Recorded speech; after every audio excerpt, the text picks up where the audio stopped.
And coming up on this episode of the Marty Mariner Show, yes, I said this episode because there is two. It is grand final week, and as if I was only going to bring you one episode, too many guests to fit on the one episode anyway. We'd be going here for hours. So divided into two, and well, we set the bar very, very high for episode one. What a lineup we have. The acting CEO of the Central Coast Mariners, Adam Thomson, joins me for a bit of a chat, bit of a chinwag, bit of a conversation. We're going to talk to him about his former sporting life in AFL under Kochi out there at Port Adelaide. Talk to him about his work at Adelaide United and how did he end up the Central Coast Mariners under the palm trees and under the giant sauce bottles. It's an interesting journey. Be interested to see his take on it as well. Obviously, we're going to talk to him about Saturday night, playing at home, industry group, stadium. Still can't get used to saying that. And what's happening inside the stadium, outside the stadium, the Leagues Club Park as well. And also want to ask him about the tickets. What involvement did the club have? A lot of people who had a lot of questions when it came to the tickets. So I'll ask him about those as well. The panel for tonight, well, let's just call it the panel of legends. Gabby Bowles, who is no stranger to us here at the Marty Mariner Show. She joins us for her thoughts on the weekend. The home grand final. God, it just still seems surreal to say it. One guy who knows all about grand finals and what goes on behind the scenes, the former CEO of the Central Coast Mariners, Shaun Mielekamp, joins me. He knows all about this time of year. Be interested to see what he's up to these days, and he'll have a bit of insight, I guess, into the club, the structure of what goes on behind these big games. Interesting to talk to Shaun and be good to catch up with the legend himself. And speaking of legends, Mick Morley, who is also no stranger to us here on the show, he's going to drop in to give his thoughts on Saturday night. What a panel. What a special guest. This is only episode one. Make sure you check out episode two tomorrow night, which is going to involve, well, Mark Jackson's going to join us for a bit of a chat as well. Days out from the grand final. He's going to drop in to say good day. How good is that? We really appreciate him doing so. We'll chat to Mark about how preps have been going for this week. And, well, we've got a bit of a footballing panel together. One of my favourite co-stars here on the show, Dan McCamley from Coast FM 963, joins me. All prepped for sideline eye duties this weekend. Again, how's he going to hear himself on that sideline? We're going to catch him. And I've thrown a couple of guys who, well, they've played for the Mariners. They might know a little bit about big games and what it's like playing at the stadium. Adam Kwasnick and Daniel McGreen will join me as well. And we'll discuss the footballing side of what will happen Saturday night, Central Coast Mariners versus Melbourne Victory. That's coming tomorrow night. Massive episode tonight. The acting CEO is waiting in the green room. Let's not keep him any longer. Massive episode. Hope you enjoy it. Go the Mariners. Grand final weekend. Get pumped up Central Coast. It's the Marty Mariner Show.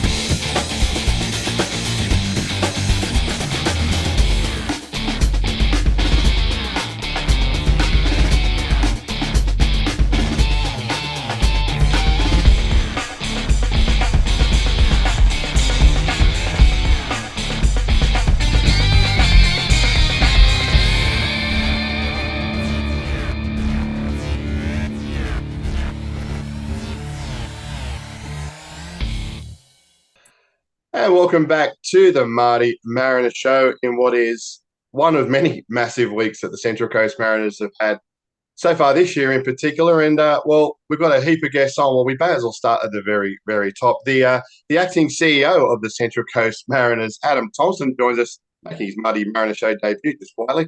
Mate, how are you doing, man? Big week? Awesome, mate. Yeah, thanks for having me first and foremost. It's certainly a big week. But it's certainly a week that we want to have every year. So you can't complain about the lack of sleep and the hard work we have to go through this week. So I'm looking forward to Saturday evening. Absolutely. No, bring that on and all the excitement that's buzzing through the Central Coast this week. It's absolutely fantastic. Yep, definitely can get used to this sort of stuff as well. Mate, let me know a bit about yourself first. Your first footballing memory. We asked the players, where they started playing and stuff like that. But the round ball game for you, where did that all start? So my sporting admin career started with Aussie rules, actually. So a little bit unique. It wasn't the round ball; it's an oval ball. But I was fortunate enough to work at Port Adelaide Football Club for 4 or 5 years in various capacities in the commercial space. But probably most significant was the game in Shanghai.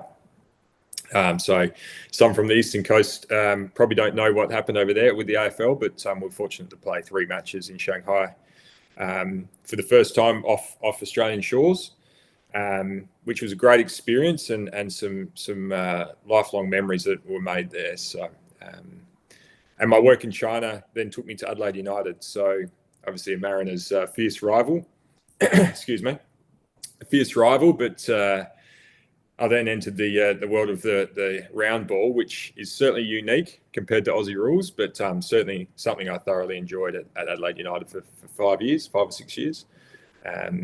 So that was really a great experience, and a club that, even though we're rivals on the pitch, are not too dissimilar in our approach. So the transfer over to Central Coast Mariners was an easy one.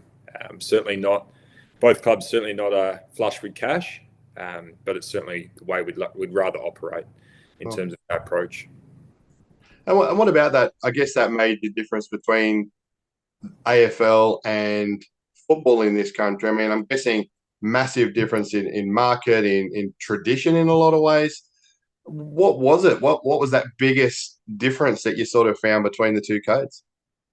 It probably is the constant struggle of the round game in particularly A-League in this country, but there is something about the round ball that keeps drawing you in and wanting you to come back for more, and that hope that one day it is a powerhouse of the country. What I did learn at the Port Adelaide Football Club was certainly the processes and procedures behind the scenes, and we're able to implement that with United and now with the Mariners. Yeah, and that would have been all learning from Koshy, wouldn't it? That would have all been the rule. Did see him strutting through the office every once in a while, but no, certainly he stuck to the boardroom. But there's some very talented people that I work with. I was really, really fortunate to work alongside. Absolutely. And of course, you came over and went into the chief commercial officer role. What does that role entail? Before we talk about the CEO sort of stuff, but is that all just that big promotional stuff behind the scenes that we see the results of, but probably don't get to see all the hard work for, right? Yeah, so it's essentially the role looked after all the revenue generating departments within the club. So most significant being sponsorship or hospitality as well. Merchandise, which obviously everyone's wearing the jerseys, and that was part of that. And then also ticketing and membership. So again, any department that generated revenue within the club, I certainly looked after, and we've had a fantastic year. Again, it was the policies and procedures that we implemented, but the team has certainly capitalised on the opportunity from winning the championship last year and this year's success with record numbers in each department, which is fantastic. Absolutely. And then, well, as we record today on a Tuesday, it was 10 weeks ago today, I think it was, that you became the acting CEO. How did that sort of come about? Was that a phone call you didn't expect, or what was going on there? It's only been 10 weeks. So I think my hair's starting to recede. No, it's been thoroughly. It's been very, very enjoyable, to be honest. It's gone quick, but I certainly didn't expect it, and obviously Shaun's departure opened the doors to the opportunity, and it didn't take me long to say yes and jump in and see where the opportunity takes me. Absolutely, and I guess one of the big key words that have always been around the club, being that I guess that smaller club, is sustainability. Is that still the key thing about, we just have to do what we've got to do because we just want to stick around? Yeah, absolutely. Particularly with, I'll go back a step. Often it's clubs that are struggling to remain sustainable. And then at present, obviously, there's a bit of scrutiny on the league side. So for us, we just need to ensure we're maintaining our sustainability and looking at every dollar that we're spending, and are we diverting that into an opportunity that is going to generate additional revenue to create more sustainability. So it's just being strategic with our spend. Again, we'll never be a club, as everyone that is listening to this, we'll never be a club that's spending big dollars, but we can still be frugal and extend our dollar to go further, which is probably a better model than just spending money and hoping that you're going to be successful, because obviously the results this year, touch wood, we've got one big game to come on Saturday evening, but Sure. we've already had great success, obviously with AFC Cup, Club Championship, and Premiers played. So, and the women's team as well, making a semi-final in their first year, which was very remarkable.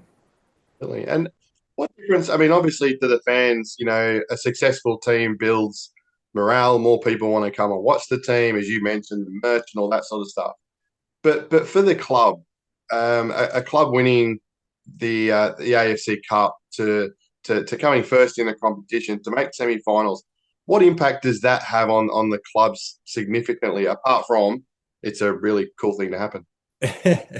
Well, it's an interesting one, and one that keeps coming up since the dollar figure was posted around the AFC Cup.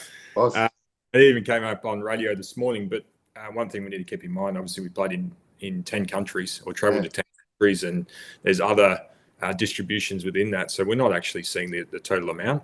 More significant to us is obviously the honour and the presence of building our brand in Asia. If we go back to sponsorship and the revenue generation side, that's when we start to open up doors if we capitalise on the opportunities. So success breeds more success, obviously, but we need to be ready to capitalise when it's on offer. 100%. And talking of success, well, there's a game in Gosford on Saturday night, I hear. Rumor has it. First of all, how did we end up with a grand final at Gosford? Because, I mean, personally, travelled to Sydney a few times and even played Newcastle in the old SFS as well. They told us we weren't big enough or something to play at Central. How did all that come about? Again, probably go back 12 months when I joined the club, and you continually hear that we'll never have a grand final here, and you talk to supporter groups, and there's only hope that one day that could be achieved. And for us, it was simply just to continue to ask the question why we can't. And at some stage, that the APL decided to have a look at it and worked out that actually it could be a fantastic option. And I mean, for us, it's just understanding and painting the picture around what the optics of what it's going to look like on Saturday. I mean, the tickets are sold out already, so we've got 20,000+. We'll be jam packed. It's going to feel like 50,000. But again, the announcement today of a live site out the back, with a packs of or capacity of 10,000 people. So the energy in Gosford is going to be something remarkable and something that's never been seen in the area. And I guess if you paint that picture, that's exactly what the APL and the clubs want. It's just that desire to get around a club that is all about its community, and we're so pleased to be able to deliver it for them. Absolutely. And as I'm pretty sure I've heard you say before, it is the most beautiful stadium in the whole of the world. So we can definitely go with that. And if you could arrange the temperature to be a bit warmer too, mate, because it was absolutely freezing last weekend. Just a hot tip for everyone watching now: bring your beanie and your scarf, or get them from the club shop, even better. Look, it's a few things that have come up, particularly around ticketing, about members who got their seats and who's organising what. Can you just clarify exactly where just all that's come from, what control anybody has over this sort of thing? To be honest, as long as I've got a seat in there, I don't really care where I sit. But where does all that sit at the moment? Yeah, I guess everyone needs to remember that a grand final, irrespective if it's in Gosford or Allianz or Combank Stadium or anywhere in the country, the APL and the A-Leagues run the event. So there might be some mixed messaging and confusion around, because it's at a home stadium, that we're running the event and taking any revenue from the event. But that's certainly not the case. We're fully supportive of and are supporting APL in terms of communications with fans and ensuring our fans and members are looked after. But there's certainly no opportunity for us to adapt or leverage the grand final being at home. Yeah, and I mean, and as you mentioned too, that that atmosphere will just be sensational, and with 10,000 plus that are going to be over at Leeds Tide Park as well. I mean, it's just, if we had a roof, it would definitely raise it. That's for sure. I think the palm trees might be a bit of bother too, and I'm just guessing, just everyone in the club just must be buzzing at the moment. I mean, as you said, even listening to the players, Jacko, the staff, everyone's buzzing for this. But there's just that we've got one more one more box to tick here. We're not done yet. There's no fairy tale story for us until we get this done, right? Absolutely, and it's you're spot on. We've got one to go. The guys have played 40+ matches this season, which that popped up that stat the other day, and it's not just playing down the road in Sydney and then coming back the next weekend. It's midweek games overseas within Asia, that even West Asia, which is not an easy trek. When you look at Kyrgyzstan, we had to come back and play Adelaide United to win the Premier's Plate, and the resilience our senior men's team has shown. It has been remarkable, but know that there has been no arrogance along the way. There has been no look at us. It's all about getting the job done, and we know that the job's not finished until we close it out on the weekend. No, absolutely, and we know that there's been many people over many years who've come through the club that have put their footprint there somewhere, and this is certainly a game for everyone to be there and enjoy the night as much as you can, because I'll be a nervous wreck for 90 minutes, but I suppose trying to relax and stuff like that. And just finally, I guess, you sort of mentioned Adelaide before, and I know we're in sort of a similar mold, if you like, to Adelaide, to the Mariners. But did the community surprise you at all? Because our community seems to be just that little team that could kind of thing. Although I did read a lovely quote where it's gone, I think we've gone from the little team that could to the little team that are, something like that, which is fantastic. Is there a significant difference there that you have to approach, say, an Adelaide, one team, one city, as into a Central Coast? There is. There's certainly they're very similar clubs, but what I did notice spending time up there and when I first arrived was people were just wearing jerseys to the shop. So there is a true passion and love for the club, and it's not something you see in Adelaide, and maybe it's because it's a one-team town and no other professional club on the coast, whereas Adelaide there's a little bit more noise going on with AFL and other sports. But the passion is there. It's clear. What we want to do is capitalise on that passion and make sure that our community is proud of what we're achieving. When I say capitalising, it's not commercially. It's about all being together and know that this is their club. And we perform for them. Absolutely. And as someone who was there in some darker days where we were scraping to get 1,000 people into the stadium, and I pretty much could pick whatever bay I wanted to sit in and have it to myself. Now we're opening up the Leafs Club Park to get another 10,000 in, because we could, if we had a 40,000 seat stadium, we'd probably do that too. It's going to be a magical night in Gosford. Adam, thanks so much for taking time out to fill us in, tell us how it's all going, and look forward to seeing you there. Thanks, mate. Really appreciate your time. No worries. We'll catch you soon. Thank you.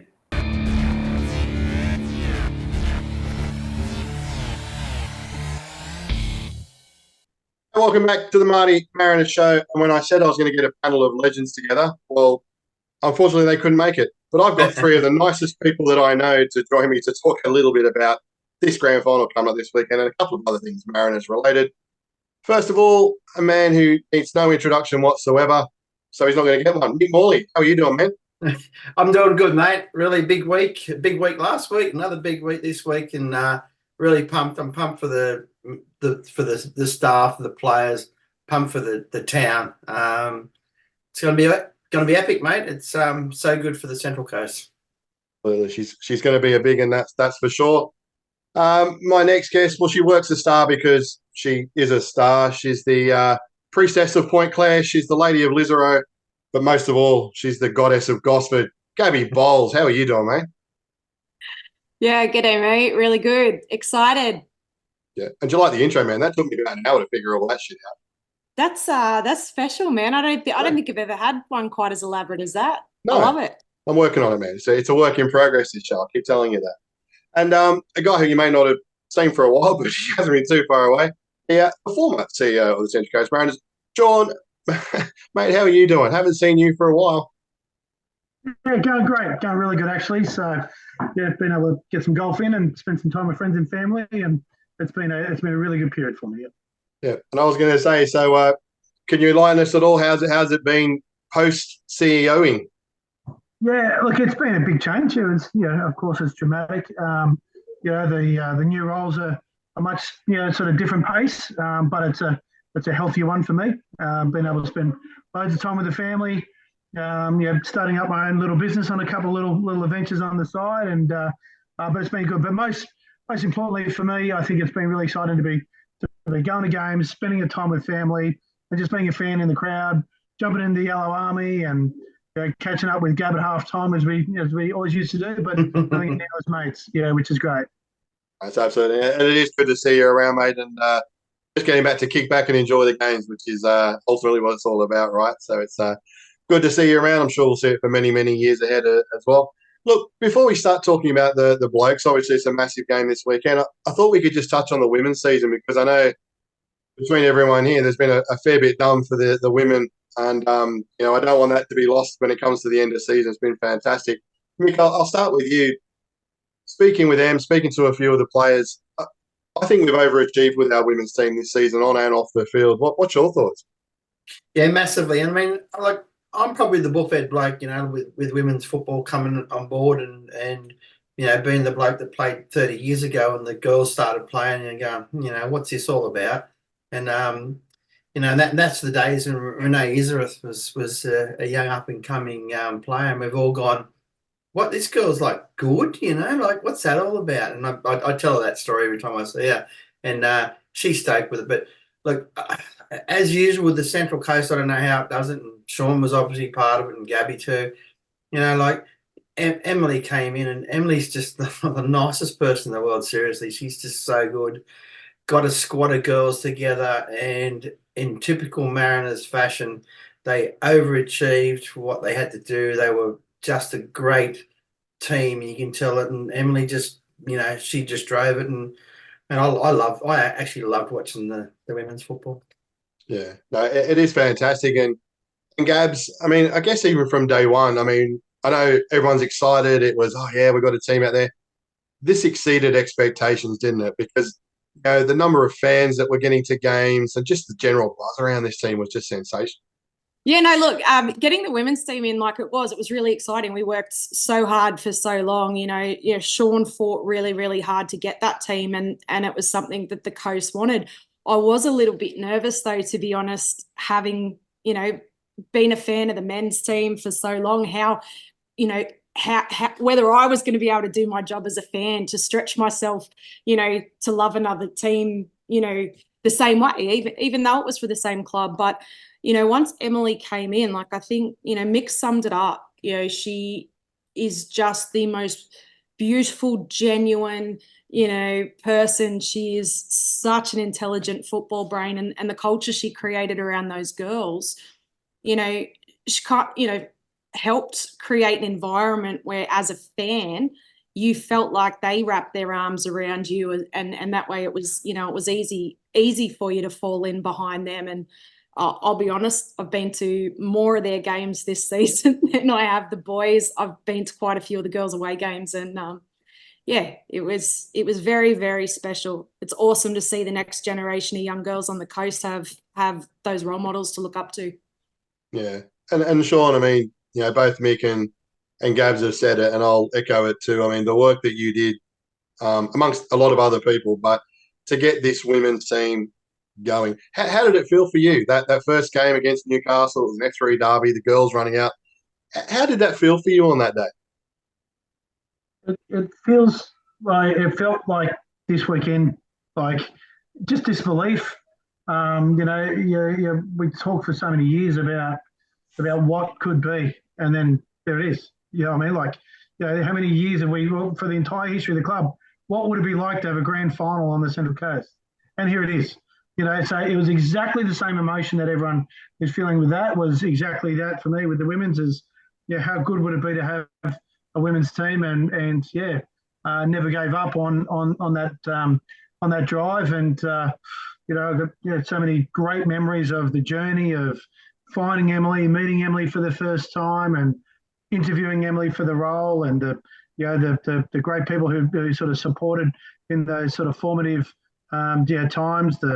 The great work from Central Coast Sports Grammar, which none of this would have happened without them. If they didn't come to the party, it wouldn't have happened. We would have been kicked down the road by. That's what would happen. It would have got kicked down the road by 12 months.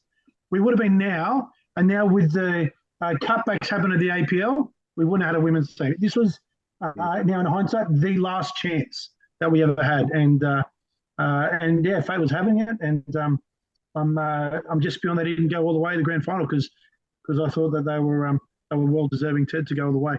Right, absolutely. And if we can keep the majority of that squad together, no doubt that's where they will be in the next season. No pressure, Em, to grand final. Mick, what is it about Central Coast teams? I mean, we followed our men's teams for many a year, the battling kind of thing, and they've sort of created their own identity out of that club. The women have come in one season, embraced it, followed it, led by example in a lot of cases. What is it about Central Coast teams? I don't know. Is it the we are the underdog? We're the little team that can and has done and can do again. I was at training last week when we did the Damien Brown medal, and I spoke to Hawley. He was just leaning on the fence, and I had a chat to Hawley. Like, seriously, what a fantastic man that guy is. And I said to him, I said, you know what, I get the feeling of, and it's been playing in sport at park level, at rep level, at A-League level. I said, I just feel that you guys are a team. You play together and you love each other, and he goes, and he's turned around and he said, Mick, that's it. He said, we just enjoy each other's company. We're there for each other. And if you're there for each other and you're there for your teammate when you're playing the game, mate, you got the battle half won straight away. And all the rest of it comes in, after. And he said to me, that's what we're like. And I said, well, that's, again, maybe that's a Central Coast thing, as we saw with the ladies as well.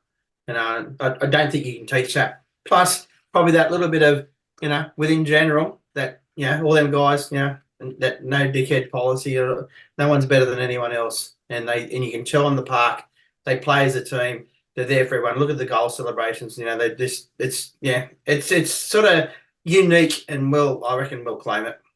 No, absolutely. And Gabs, I mean, the boys are known for doing it, sticking around after games and walking around, getting things signed. Speaking to a few of the girls, they were actually looking forward to that part of the day. They said they look forward to the game, but they got such a buzz that there were young, boys, young girls, fans sticking around who wanted them to sign things. They actually looked forward to it. That creates that buzz, doesn't it? You can't buy that sort of thing. No, 100%. And I think you need to consider that for a lot of these female athletes, they've been playing part-time, semi-professional, a lot of them going to school, work, to try and make a career. For them even, they're actually the fans on the other side of the fence. I think, we shouldn't underestimate how grateful they are. People want to come and see them play, and that's not lost on them because, it really is a dream. This is the tide turning, that now people are showing up wanting to see them and wanting to support them. And they're so humble, and grateful that they want to give those fans that time and those signatures and have a chat to them, because it means so much to them as well. Absolutely. And Shaun, how important was it to you? And ultimately it happened that all the women played at Industry Group Stadium. How important was that? Because for me, that was a massive factor. That showed how the intention of the club, you're playing an Industry Group, that's where Mariners play, right? Yeah, look, that was the strategy. That was the edge. That was the opportunity to attract new sponsors, at a different level. That's there. And look, it'll be a challenge. It'll be a challenge to maintain that. I generally, but to launch a new brand, it was so important. And credit to Kath Casey and the guys from Venues Live, and it shows a good change in the relationship over the years from the club and the stadium to find a way to get that done. And I think that's over time. Yeah, the only way that the women's game will grow is to give it the right platform and give it the right opportunities to go. So it's important, right? So it's so special, but who knows how it's going to play out in the future. I'm just really glad that first year was so special for everyone. Absolutely, no, absolutely integral, especially for that first year. Let's roll on to this boys team that we've got. Mick, so many people during the season, and I must admit there were times where I was looking, going, we can't keep this going. We had the start that we didn't want, but then the team just picked up winning games, going overseas, winning games, travelling back. Surely they're knackered, they're winning games. I just spoke to Mark Jackson probably half an hour ago, and he seems like he's the nicest bloke. I wouldn't want to get on the wrong side of him, but what has he brought to this team? Because they just don't seem to want to stop. I said earlier when we first met him, and I had that little bit of a Monty feel about him as well. I think that the transition from, say, Montgomery to him probably wasn't dramatic. Very, same sort of cultures, done the same sort of things really in a way of football. So I think that was a smooth transition.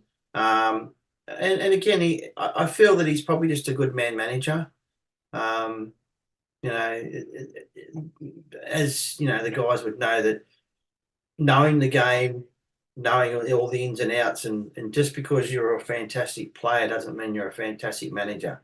And man management and getting the best out of a single player, I think he's done that. I think he brought Nizzy to another level by putting him up sometimes.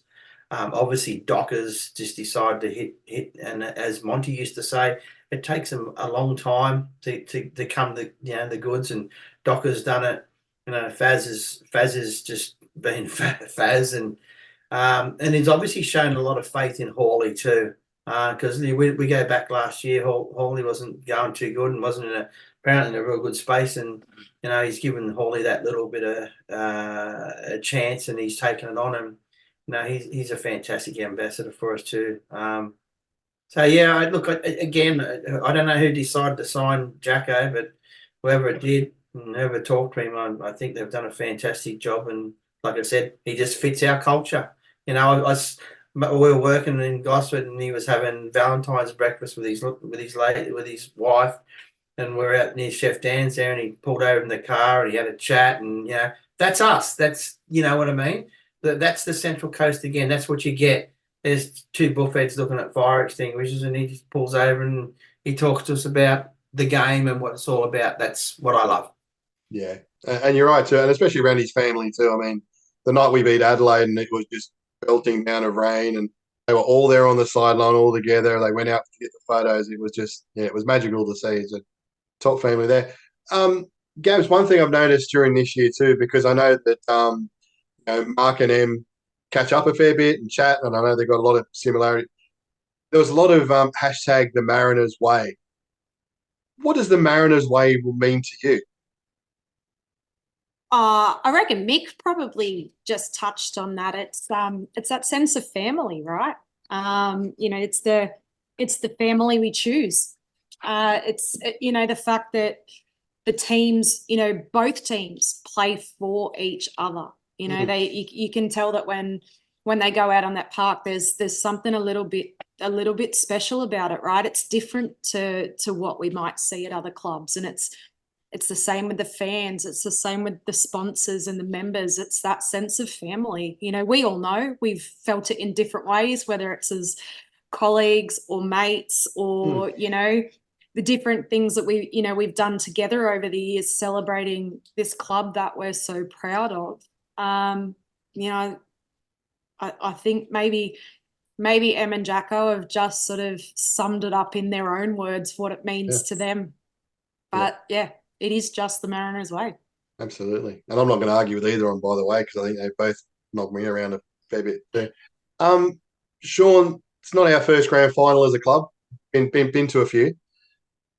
Is there a standout memory from you for any of the grand finals that we had, something that you'll just never forget? I mean, that's a really wide question, knowing how many results that we've had over the years.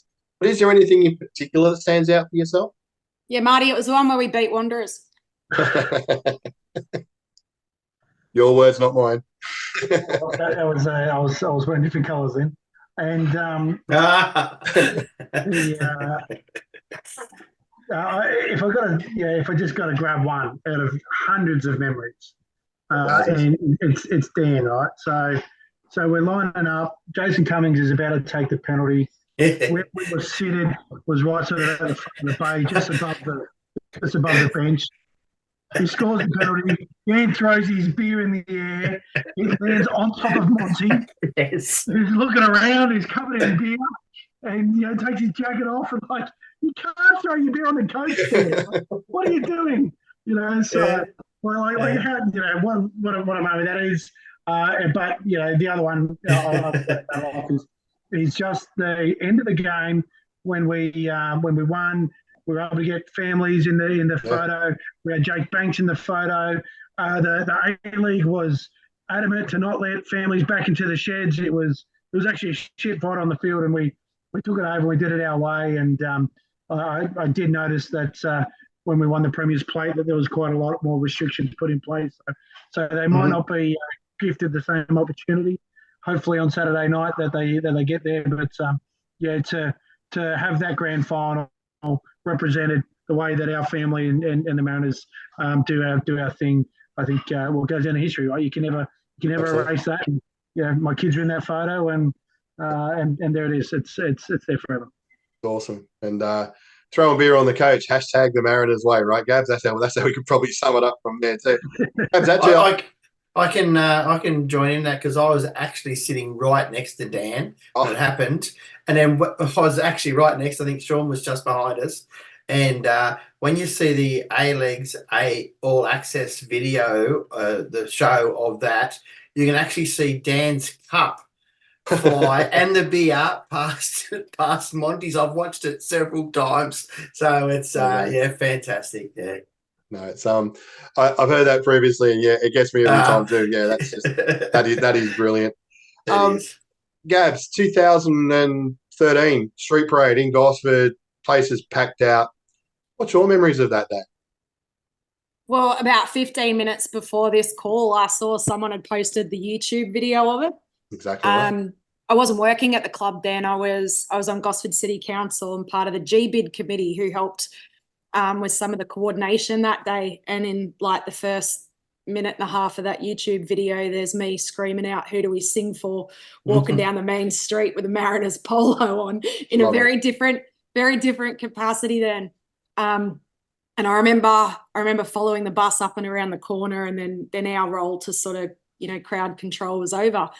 And as the bus pulled up, one of the people who got off it, I had only met a little bit before that, Mr. Pat Tatum, someone who I have been friends with ever since. As fantastic as it was to see all the players come back and stuff like that, that's probably the memory that sticks with me, right? Because I still know Pat. We still give each other a hug every time we see each other. And, Mariners is sort of that special thing that the two of us had. That's what sort of built our relationship. Although I do also remember hiding up the back of the stage when the boys are on stage and throwing things around and getting a photo with Matty Ryan and Mikey McGlinchey, and not sure I got Hutch on that day, but it was a bit of a sight to see with all the plastic coloured glasses hiding the very dusty faces. It was pretty special. It's funny how you say traffic control, because I didn't think there was any from what I saw, but that's okay. It was just open slather, right? Traffic control, crowd control. Yeah. Was it just an opportunity for me to walk up the front of the bus and, yell like a fan, maybe? Love it. Did it so well too. Mick, you would have still been a young kid at school then, wouldn't you? Yeah, of course. I can't really remember it. I think I had to go to bed early, but yeah, what fantastic scenes. And again, that's what we can do on the Central Coast. We can embrace this. I mean, I think we get undersold a lot. Like, as a Central Coast, we're the only national team. We don't go close to really anything else. I mean, I think we need to embrace that and have more of that idea. As a national team, that's what we've got here on the coast. And I look at it two ways. I'm going to be there on Saturday night. I was there last Saturday night, Friday night. There's 20,000 people there, and Shaun will know where I'm going with this. And then I go, and the year rolls on, and I get that, like, come on, you people, half of you people come. You know what I mean? We'll get games during the year where we get 4,000 or 5,000 people, and if I was I'd be scratching my head going, I know the bandwagon's fantastic, and they're all, but half of them, 90% of them have got Mariners gear on. So where are you during the year? Wear that, come to a game on a Saturday afternoon when nothing else is happening and come and watch the game. But we'll take it, you know what I mean? It's just one of those things that's sort of that little bit of a bugbear, and I don't know how we fix it. And Shaun's probably tried to fix it, but you know what? It's probably another Central Coast thing. I remember someone saying to me years ago when we were playing football and all the young guys, he goes, the problem you've got compared to Western Sydney, we've got beaches, right?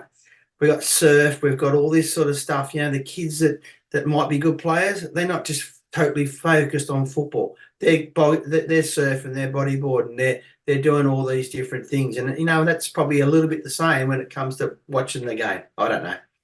No, 100%, Mick. And if we knew the answer to that question, I think we'd all be doing different roles and different jobs. And you're right. I mean, there's been games in the past where we've sat there and we've pretty much had a bay to ourselves, let alone a row. So, but it is what it is now, and it's great to hear that we've got an outdoor, big screen happening out in Leeds Sub Park as well. Shaun, it's obviously a great thing for the club and how it's all gone, but you've been in contact with the community all the time in the role that you were. What does this mean for the community outside of the football club? Yeah, look, I said a bit of disbelief before, but it actually turns into real things. I think Mick's point before is really important. That once the penny starts to drop, there's always a talk of Gosford, waterfront, development. How do we, sort of get?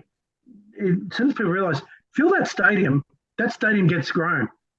Fill that stadium, and before you know it, everyone down in the premiers will be up cutting ribbons all the time and announcing new things to get going. So there's the opportunity. Grand finals like this repair relationships. It forms relationships. So this means a lot between the club and the council. It means a real lot. Seeing the council get behind the putting the big screen in there, and I don't know, I'm not part of the conversations, but these things weren't happening a few years ago, and so I think that this is really exciting, and it means so much to the generation coming through. I watched my first game with Max, my youngest son, just on the weekend, and that was really special for me. So the amount of families that get to have those moments and share that, and friends getting together, and that's why we live here on the coast. And I'm now one of those doing the massive commute up and down the freeway, and I wouldn't change it for the world, because what we have up here is special. And it's moments like this that actually makes you feel really proud about who we're living with and who we're around. Absolutely. And I mean, Gabs, you've been to the stadium and watched a couple of games in your time. Did you ever think we would get the grand final at Industry Group Stadium? Not a pink fit. And that's, it's not because we didn't deserve to. In the early days as a fan, I was one that was pretty outraged, having spent 7.5, 8 years in sports administration and understanding a bit more about how the business of sport works. I understand it. I don't have to like it. I don't have to agree with it, but I understand it. It is tricky. We've seen plenty of that online with people struggling to get tickets, people not happy with what's being charged for tickets. And, I guess it, ties in a little bit to the fact that, it's fantastic. So many people want to be there, but where's that during the season? I think the challenge is for us as a community. We've got some people that are rusted on that get it, that are there year in, year out. Is to understand that sport is, professional sport is an expensive business. It's fantastic to have that stadium there, but there are realities around that need to be managed. And encouraging, our friends and family to not be apathetic to the fact that this is pretty special, right? And yes, it's a shame some people won't get there. But the live site, like Shaun said, repairing relationships, growing relationships, let's enjoy it for what it is, let's enjoy it for how special it is. And that it is unique that we've got it at home. Now's not the time to be cynical. Now's the time to throw our arms around each other, be bloody proud we're coasties, be bloody proud of these teams that have represented us so well, and hold on to that. That's important. Absolutely. Wow. That's why she's the goddess of gospel, ladies and gentlemen. Well said, Gabby. It's almost like you've got a political kind of blood in your veins or something. I don't know where that's coming from. Fantastic. I've retired. Retired. Mick, will you have a bit of a pinch yourself moment on Saturday night? There'll be 20,000 there again. I know we saw that last week, but we'll hear the live site going off. We'll just know the event. Will it be a bit of a pinch yourself moment? Again, yeah, that's right. I mean, as Gab just said, like, when it all came out saying, "No, we're going to have the grand final," no, they're not. They don't let us do that. Like, we've been down this road before. We've got to go to Param, we've got to whatever, wherever. I mean, we've gone, no, they just don't let us do this sort of stuff. And then had a little insight with talking to a few of the bit of the hierarchy a couple of weeks ago at a function, and I think this is going to happen. I went, this is next level if it happens. So good. And, as these guys know, and I'll see them on Saturday night before the game at Baker Street, like Chef Dan, it's guys like that have been give to our club. And now he's going to reap some rewards as he did last week and this week. I think he's told me today that he did 190 covers last Saturday in the space of from 5 to 7:30. Like, it was just crazy. And I know, talking at school, I know Shaun and Gabby are both booked tables. So, there's an extra seat at the end of both of those for me to pop down. So it was nice of them. But you and me both, Mick. That's right. Okay, no, you're welcome, mate. You're welcome. Chef Dan gives us, as the guys know, he's it's fantastic. And then and the other businesses around the pubs and the clubs and are going to get advantage out of it again as well. And and I think you find that through football over the years, like the Central Coast, there's no problems. Like people come to our ground and whatever and blah blah blah, but we don't have problems. I spoke to the police last year after our grand final Parramatta, and he goes, I said, "Have much dramas?" He goes, "No, I just had to get rid of one bloke that had a tattoo on his chest, but he was a really nice guy, and I felt sorry for kicking him out." And I said, "Oh, really?" And he goes, "Yeah." He said, I said, "We're the Central Coast, mate. We enjoy ourselves and love what we do. We don't cause problems, Yeah. Look, of all players of all people who got kicked out of the grand final anyway. I know. Just couldn't believe it. Yeah. And I walked across the road with the sergeant who kicked him out. Yeah. Well, I do remember saying to him after the grand final, I said, "How good was that, mate? What's your record?" He goes, "I didn't even see us." I can't wait to give him a hug. Yeah, I've made a point every game to go give him a hug. Through there in the bay, and I just can't wait to see him in full flight. Leading that Bay 16, and it'll be amazing. I found him last week. So I snuck down into the bay, and they were halfway through a chant, and they're all crouched down. And he's like, just wait, I'm coming. And then Eggy comes pushing through everybody, and as he traditionally does, lifted me off my feet. I think by that point he'd had a couple of schooners. No. We both nearly ended up about 6 steps further down, but it was special. We got a photo together. We do it all the time because he's we're family now. Yeah. There's nothing better than a sweaty eggy cuddle, is there, Gab? It's not a proper match unless you've had a sweaty eggy hug. That's got to be on a t-shirt. Yeah, it's like the icing on the match day cake. Yeah, I love how I didn't mention his name, but everyone knew who it was. It's gone down in folklore, mate. It's gone down in folklore in that particular 100%. Love it. Shaun, in a way, are you going to be? Is it a good thing for you that you'll actually get to enjoy Saturday night just as a fan? Absolutely. I'll be getting an eggy hug, so yeah, I get to. I'm the lucky one. I get to live every aspect of every opportunity that's being on and off the field. That's there. So this is awesome. I can't wait. It's fantastic, and I'm still playing. I played for Carry On before it, and I'll you'll all see me there. I'll be limping because I bloody run around like an idiot for 5 minutes and then walked for the rest of the game.